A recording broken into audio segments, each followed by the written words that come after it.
besar Andrianto khususnya ya.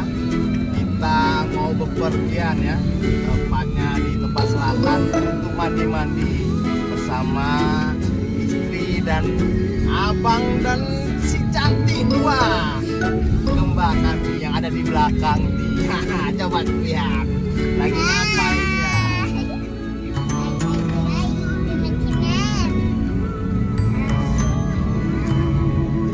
Abang tidur.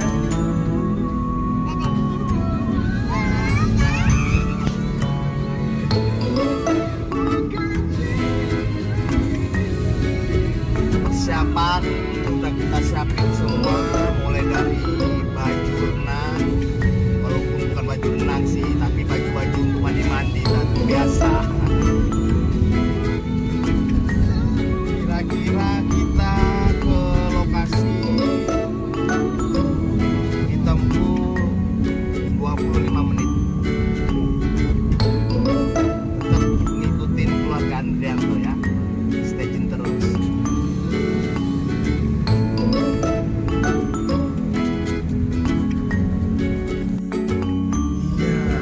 Akhirnya masuk juga di Labuan Bakti tempat selatan.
Akhirnya sampai juga di daerah tempat selatan, tepatnya di Labuan Bakti.